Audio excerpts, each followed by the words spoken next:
All right.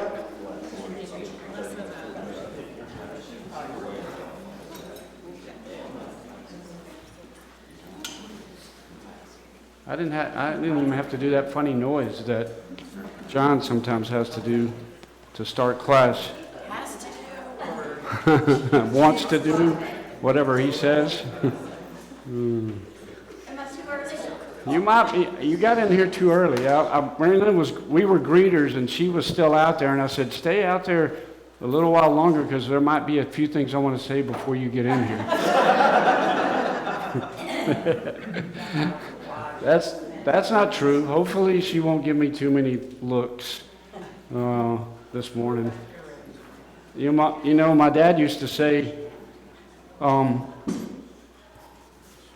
if you really want the weekend to come fast, teach a class on Sunday morning.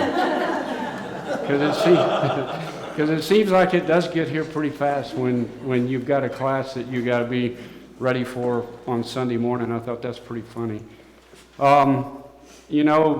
That makes me think, just looking around, Mary Lynn and I have been here since 1984.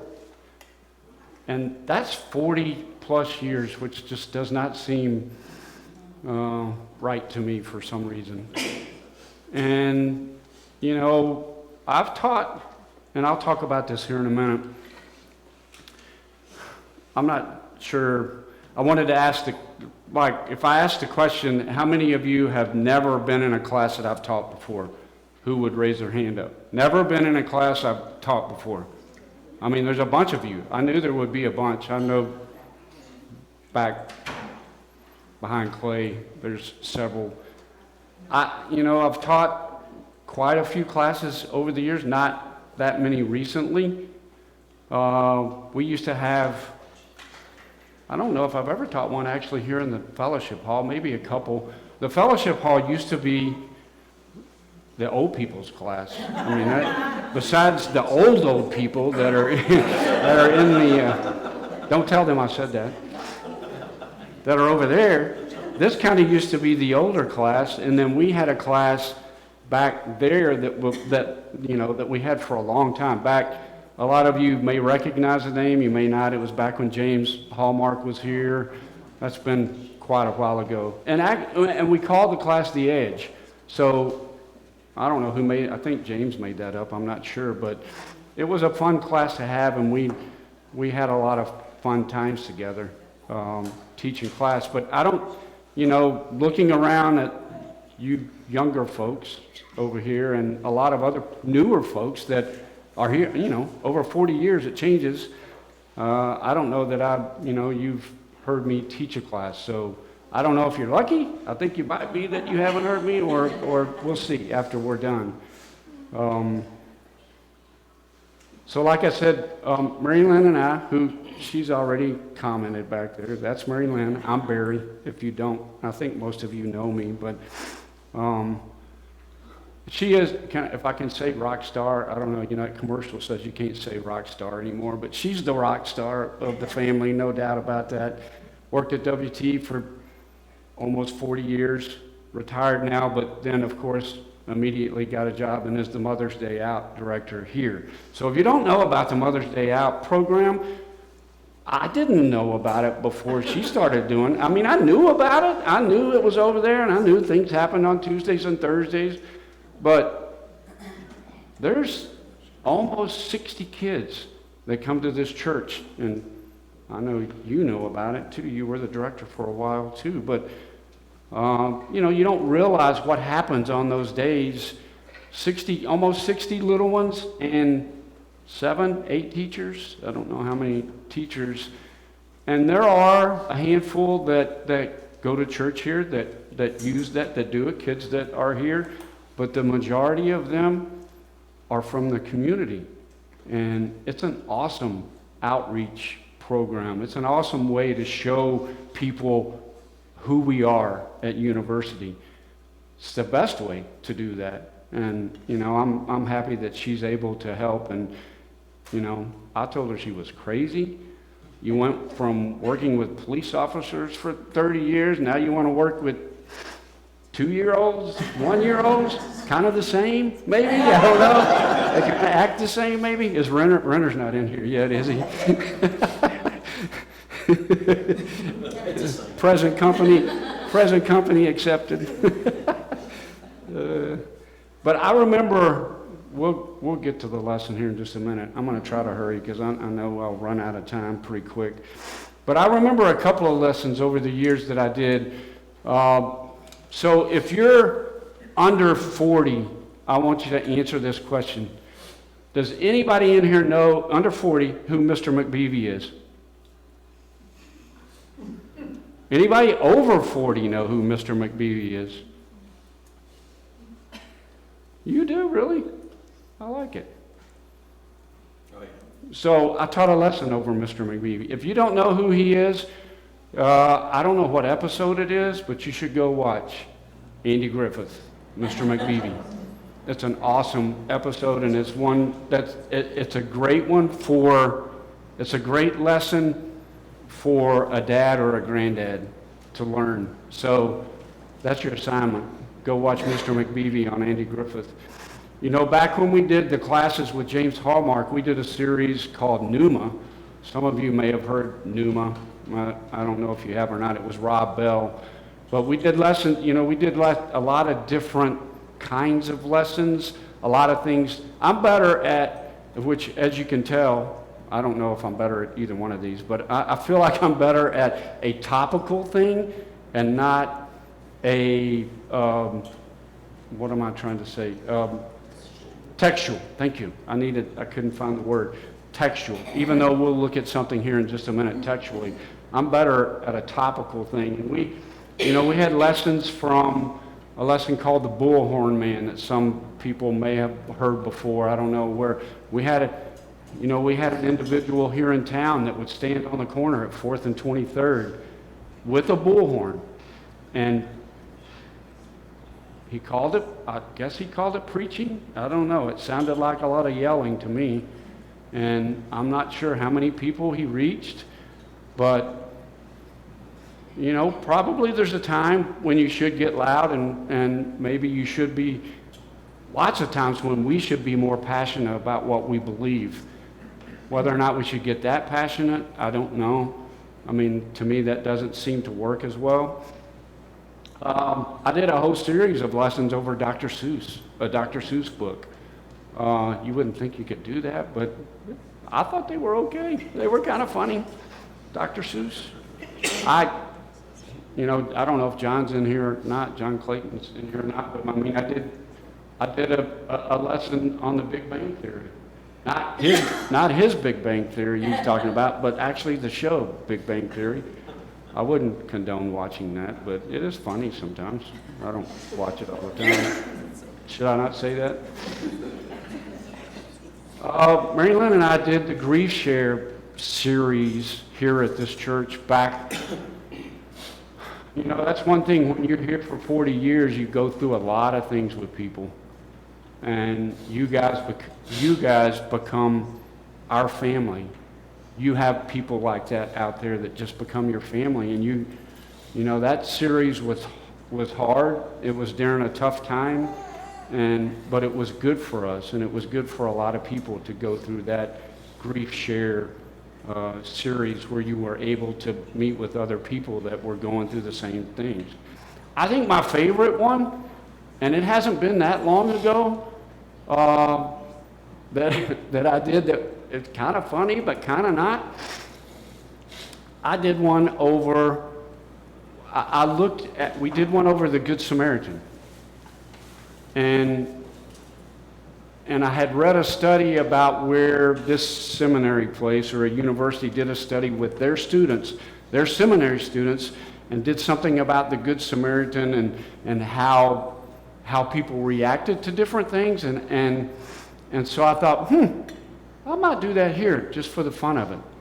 So believe it or not, back when I had my old truck, some of you may remember, probably don't, I had an old Ford, I don't know what year model, but it was old. It still looked okay. It was still nice. I wish I still had it. But anyway, so I parked right out here just past Journey Coffee. Journey Coffee was not there yet. Those apartments weren't there yet, or those condominiums weren't there, so that was kind of an open lot. I parked on the side right there Sunday morning at about 8:45. I opened my hood and sat there. Like my truck was broke down. Because I thought, let's see who stops. Let's see. I was just interested because I was teaching class that morning on the Good Samaritan. I know that's not the same thing.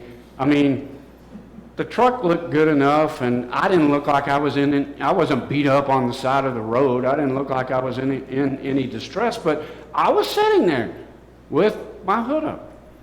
And, we have this church, and we have the Catholic Church, so we got pretty good amount of cars. Look out in the parking lot. Pretty good amount of cars coming in. Guess what? Not a single person stopped. Kind of sad, a little bit. Maybe they knew me and said, he's all right. He can walk to church. It's just right down the street. I don't know if they did or not, but I mean, nobody stopped. And there was one lady that even walked by, and I don't blame her at all. I wouldn't advise her to stop at all. But she even went to the other side of the street to avoid me.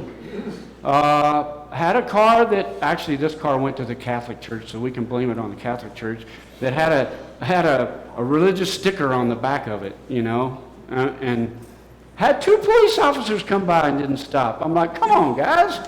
I might need some help. But anyway, I thought we had a good talk about that during the class, and we had a good lesson. And I don't mean that negatively. I just mean it's just the whole point of that story was when you're in a hurry, when you're trying to get somewhere, when you're rushing around like we always do,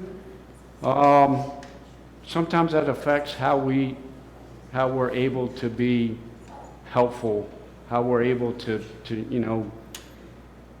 and I understand it's a whole different world out there now. I mean, stopping for somebody right here by church in town, that's a little different, but out on the highway, I mean, yeah, we're nervous about that, and I don't blame people for being nervous about that. But anyway, okay, so enough about what I used to do. Let's turn to Malachi 4 right quick. Let's get this textual study over with, and then we're going to have a little fun. I mean that in the best way, too. So somebody read Malachi chapter 4. I know we went over some of this last week. John, if you listen to this later, I'm sorry, but I didn't pay attention to whether you got to chapter 4 or not. So we're not going to spend a lot of time here anyway, but somebody read chapter 4 for me, please. For behold, the day is coming, burning like a furnace, and all the arrogant and every evildoer will be chaff. And the day that is coming will set them ablaze, says the Lord of armies, so that it will leave them neither root nor branches. But for you who fear my name, the Son of Righteousness will rise with healing in its wings, and you will go forth and frolic like calves from the stall. And you will crush the wicked underfoot, for they will be ashes under the soles of your feet on the day that I am preparing, says the Lord of armies. Remember the law of Moses, my servant, the statutes and ordinances which I commanded him in Horeb for all of Israel. Behold, I am going to send you Elijah the prophet before the coming of the great and terrible day of the Lord. He will turn the hearts of the fathers back to their children, and the hearts of the children to their fathers, so that I will not come and strike the land with complete destruction. Thanks, Casey. So, what emotions, what thoughts come to you when you hear the phrase, the day of the Lord? Like personally for you, when you hear that, what do you think about?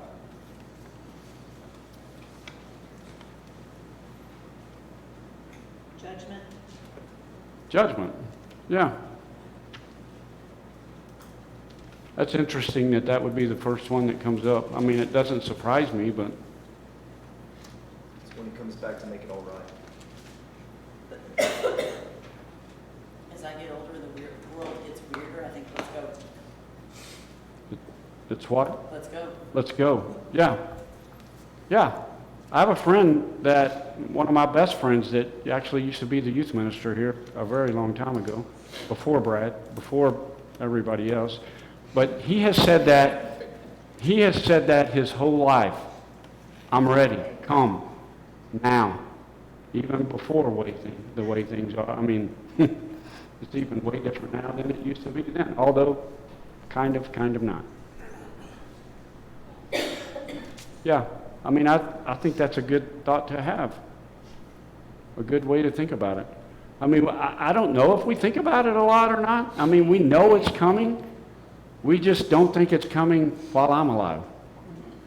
Maybe I should say that. I don't know.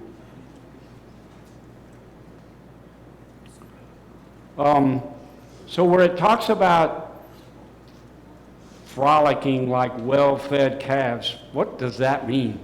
What imagery, I mean, why would he say that? And, does that mean anything to us today? What does that mean? If you raise cattle, it does. We have a few people in here that do that, Because, baby calves that are well fed, that have their stomach full of milk, they will run and jump and frolic all around their moms and with the other baby calves that are in the herd. Good. Someone over here said without a care in the world. Well, and if you take that, when he said around their mothers, they're well provided for and they have peace and joy being taken care of. So it's a good image to have. I mean, it's good. It's something good to think about when, especially, when he's trying to talk to them about being God's people and how he's going to provide for them. I mean, even for us today, I mean, we get that same idea, that same kind of meaningful imagery of, a well-fed calf and what that means to people that are faithful.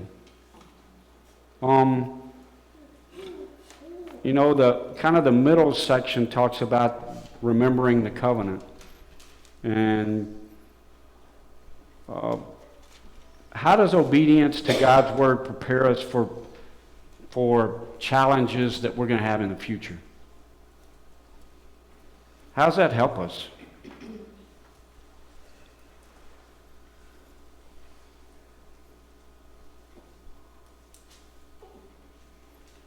Barry, could you ask that question again?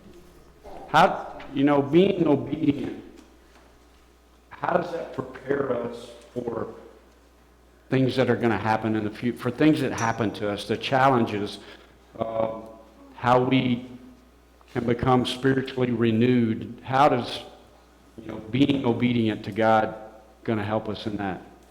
I think obedience to God gives you an eternal perspective, and it gives you hope when you wouldn't otherwise have hope.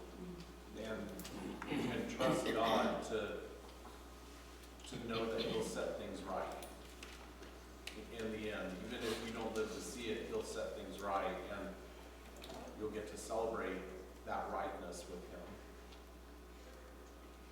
And Good. Barry, it's like one of our other lessons we did back in the day, since we're getting nostalgic. Back the in upper the day. story and the lower story. We get so mired in the micro things of day to day, and they eat at us, and we worry about these things and what's going to happen. When we really go look at the macro, when you're a Christian, you win. You're on the winning team. Even though there's strife along the way, there's challenges, there's heartbreak, there's terror, there's horror, there's also joy along the way. And you know that the sun will rise again. And even when we get sick, we lose loved ones, there is tragedy in life. The sun will rise tomorrow. Those people that go through that, if they're in the Lord, they're waiting for you on the other side. And so you still have that hope that you can cling to when you're in the Word and you understand it. So focus on the upper story instead of always living in the lower story. It's comforting. It's a good foundation. Yeah.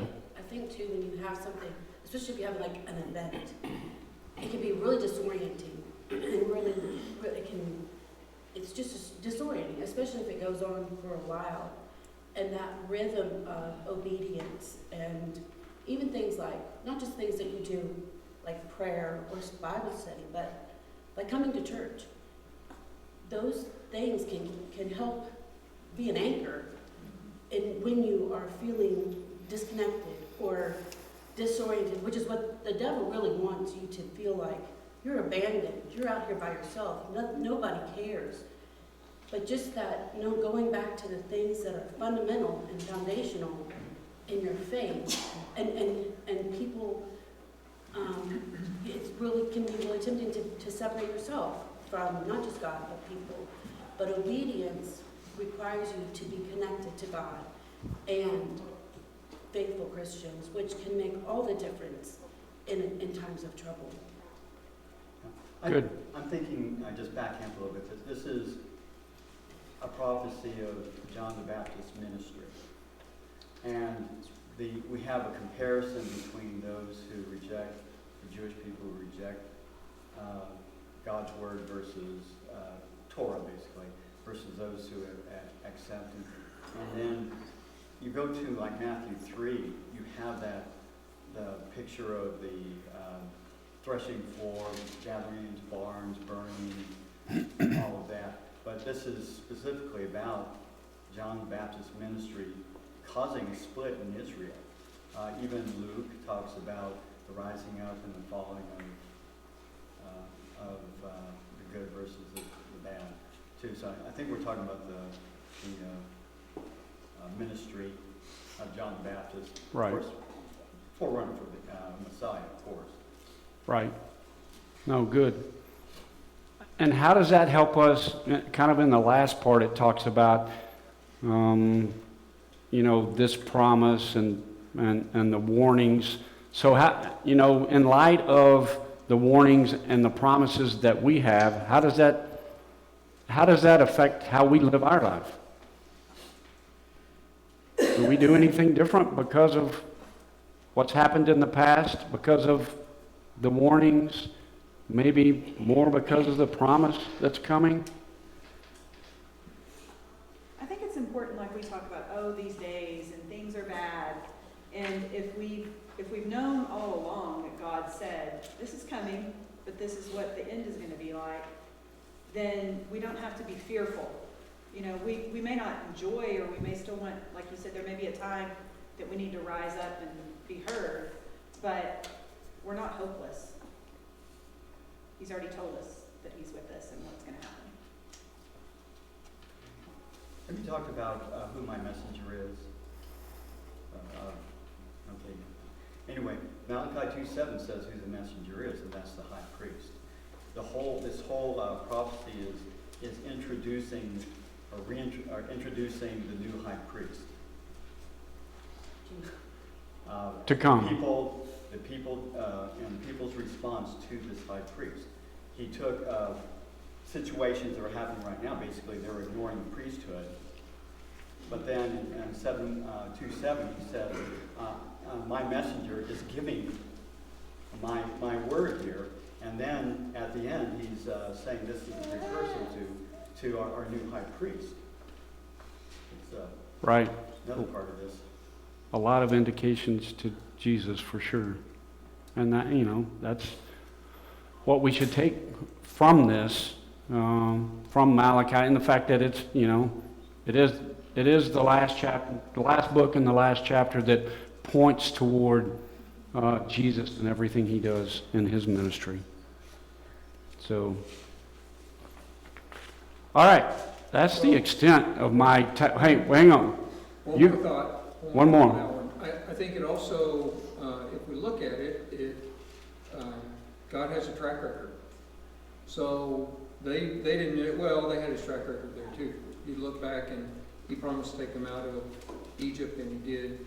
And here, he's making these promises, and it's easy for us to see, well, yeah, he fulfilled all those.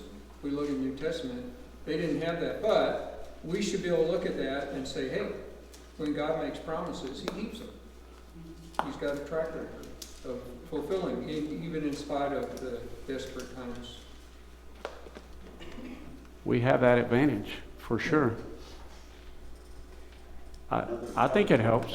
Another point here, turning the hearts of the fathers to the sons. And, Hebrew word means sons, does not mean children. It means sons. That harkens back to Deuteronomy 6. Deuteronomy 6 talks about fathers passing down the Torah to their sons. That whole section there, and this repeats. Repeats again the Torah, Moses' original commands about how we're supposed to rear our children. And of course, there's a wider range of spirituality here, but Yeah. Anybody besides me think Mark would be a great textual teacher? I think. I'd be very irritated. No, you would not. Well, I don't think so. You would be great at that, for sure. Okay. So, remember that. Now we're going not a different direction, but now we're going to, oh man, I don't have as much time as I was hoping. Now we're going to move away a little bit. Who's heard of Fermi America? We got a few nerdy people in here. I don't know what you said. Fermi America. It's a place. No, it's going to be a place, but it's not a place right now. I mean, it actually is happening. If it happens, it sounds like it's going to. Actually going to happen in Amarillo, Texas. AI place. It is. Supposed to be one of the largest in the world. I mean, I'll believe it when I see it. But they're already doing a bunch of infrastructure. If you've driven, which our son lives in Borger, so we've driven down the Fritz Highway a few times here lately. It's unbelievable some of the work they're doing out there. It's supposed to be connected to that, and there's even been an article in the paper now. Trent Sizemore, I think, is the community liaison that's in charge, that's going to be providing information and talking about AI. So what is a generative AI? Somebody give me an example of a generative AI. ChatGPT and Gemini are going to be the ones that people know the most about. Yeah. Yeah. So we're going to have some fun. Now that we've done the textual part, we can have the topical fun part. If I can get it to work. Why am I even bringing this up? I'm going to, like I've said before, sometimes what I do is a little different, not always, than what some people do. Mary Lynn's shaking her head. No, it always is different. And if I wouldn't have put Andrew's email in wrong, he could have put it up here on the screen. I was going to put it up here on the screen, but I typed his email in wrong, so he didn't get the emails. But as good or bad as that topic was that we just talked about in Malachi 4, all of that was AI generated. I did none of that. I did present it. I did tell you what it said. We did talk about it. But the whole thing I did on ChatGPT. Or actually, it did it for me. I didn't do a thing. It's unbelievable. That chapter's not very long. It's 6 verses or whatever it is. And it spit out so much information, you cannot believe it. It had charts. It had everything. Everything you needed, it had. And so, I mean, you might say, who cares? Well, you probably should care. Just because of, I mean, even in what has happened this week, I know you might say, well, that doesn't have anything to do with AI. Well, I'm sorry. It does. AI is part of social media. And it's something that's here and is not going away. So if I can get this to work, I don't know, some of you have probably done this before. I'm still kind of new at it. I'm not an expert at all, but let's see if we can have some fun. So is this Chat GPT? Yes, this is ChatGPT. How can I help you today? What's the weather like in Canyon, Texas today?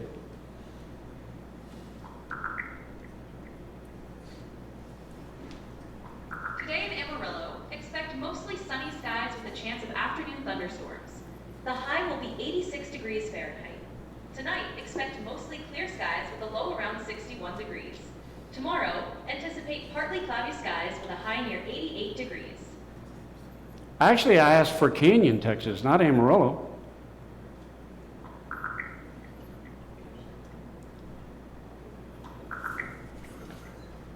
In Canyon, Texas, expect mostly sunny skies today with a high near 88 degrees Fahrenheit.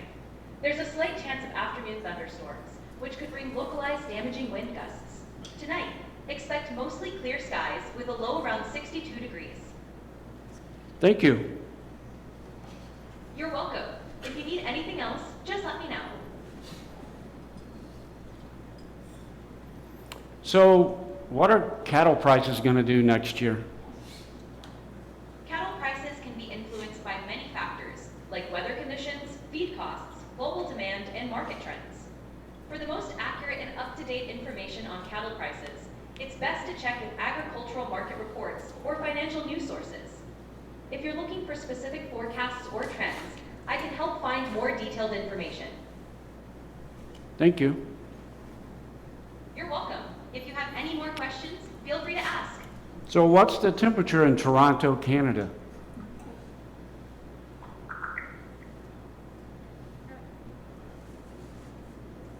Right now in Toronto, it's sunny with a temperature of 66 degrees Fahrenheit, or 19 degrees Celsius. Today, expect mostly sunny skies with a high near 76 degrees Fahrenheit. Tonight, the low will be around 61 degrees Fahrenheit.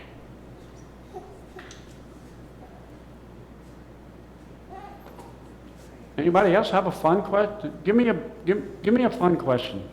Anybody? I don't care what it is. I mean, make it be appropriate, please. But somebody. What does the Hebrew word boker mean in Genesis 1:1 or 1:5? Sorry, 5. Evening and morning, the first day. Say it again. What does evening and morning in the first day of Genesis 1 mean? In Toronto, the forecast in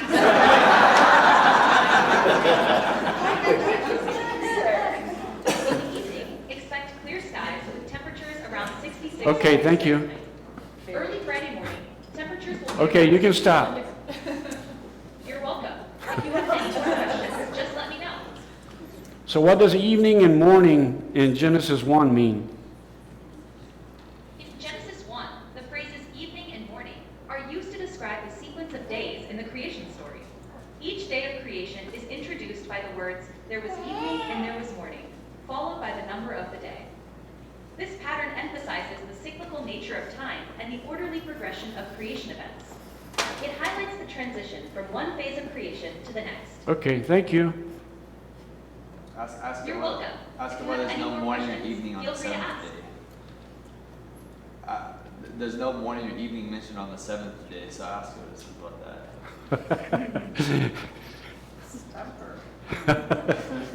I don't know. She might go on and on about that. Who knows? I got to pick the voice too. You get to pick the voice of who you want it to tell. But basically, you can have a conversation.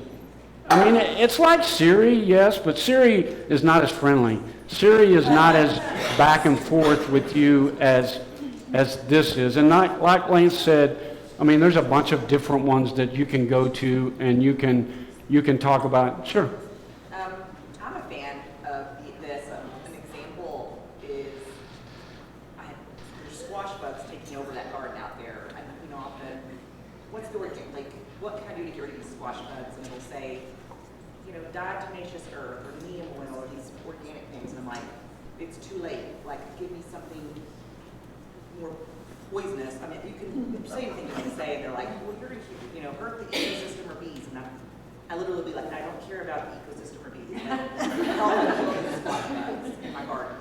And even more, like if I do a study on the Bible and I've used it, you put, it's so specific, and I can put, no, I attend the University Church of Christ in Canyon, Texas, and I believe in the burial and resurrection of Jesus Christ, and I believe in baptism for the remission of sins, and that's how specific you can be for it to help you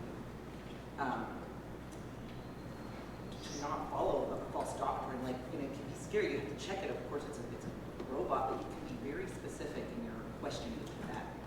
So many positives about it, no doubt at all, but as always, there are other sides to that too. But that reminded me. The thing about generative AI is that it will tell you what it thinks you want to hear. And I heard about this case. There's a pending litigation. Parents are suing. It's one of the companies. I don't remember which one. I think it was maybe ChatGPT, because their son had suicidal ideation, and he was talking to AI like it was his counselor. The AI just kept prodding him on and on to what he wanted to hear rather than what he needed to hear. It even encouraged him to not talk to anybody. It said, you need to keep it between us, If this is the case, I'm thinking about it, give them instructions how to use. So, I mean, AI is a tool, but like any tool, and I think maybe even more than any tool, it can be misused. And misused maybe even inadvertently. I mean, I'm sure that kid did not know. He just knew that it was feeding him something that he thought he wanted, rather than what he needed. And so you just have to be really careful about what you're at. I mean, you shouldn't be seeking spiritual answers from AI, because AI does not have a spirit. Right.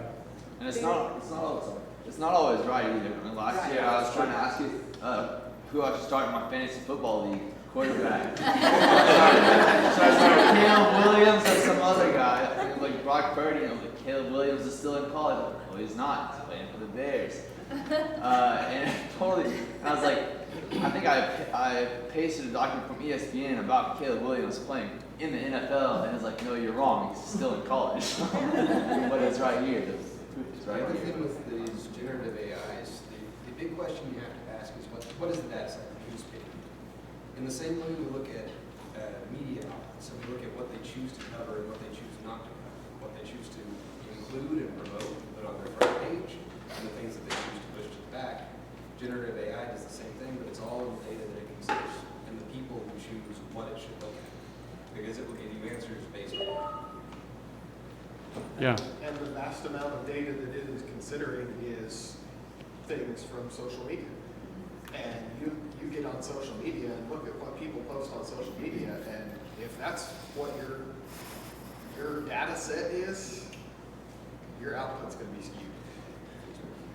So, in light of all of that, which you're right, even when I messed with it, just a little bit that I messed with it, it was wrong on several occasions. Okay, we got to hurry. It made me think of another talk that we had a while back that I presented that talked about noise in your life. And I remember the quote. There's some dude in California, and I think he's still alive. He's old. But the quote was, so he was like a sound ecologist. I don't really know what that is, but what he did, he would go into nature and he would try to get nature sounds, only nature sounds, period. And back in 1968, it took him 15 hours to get 1 hour of no outside noise, no artificial noise. In 2007, it took him 2,000 hours to get 1 hour of no noise. Heck, 2007, that's, what is that, almost 20 years ago. Who knows what it is now and how the noise has changed and what noise is, is affecting us now. One of the things, we won't be able to talk about it too much, and I don't know if you've ever heard this term before, but one of the things that I wanted to mention was the in-between time, in-between. I don't know if you've ever heard of Silent Saturday. There's been articles written about Silent Saturday, between Friday and Sunday on the death, burial, and resurrection of Jesus and what happened on Saturday. And you can read Luke. The end of Luke talks about what they did on that Saturday in between. It was silent. And it just reminded me about how much noise we have in our lives, and how we handle those in-between times. The in-between times, like in between the struggle you're having and the solution that comes. In between the times you have questions and you get the answer. In between that sickness and when you're healed. Or in between that time between sinning and forgiveness. What do you do in between that time? I think what you do in between that time is important. Very important, because you might not get to where you want to go if you don't do what you need to be doing in between. And, I don't really know how all this hurriedness, talking about the Good Samaritan experiment, that's kind of funny, but it's not. The noise, all the stuff that's in your, that's coming at you, what that has to do with Malachi and the day of the Lord and reconciliation, but I think it has a lot to do with it. The noise that you have in your life has a lot to do with how you handle the in-between time so that you can make sure when the day of the Lord comes, you're where you need to be. And I'm not saying that's easy, but I would say, the less noise you have, the easier it's going to be for you to hear God. Now, how that is for you in your life, I don't know. Some of us can take more noise than others. Some of us need, to maybe have a fasting of noise at times. We've talked about that before, but, that's up to you and how you handle that. I just think the way things are today, and we can see things that happen and how crazy it can become just during this week. Sometimes you just have to shut the noise off, and you have to go where you need to go. But did the second bell ring? Was it done? Okay, let's stop. I appreciate your time. Thank you.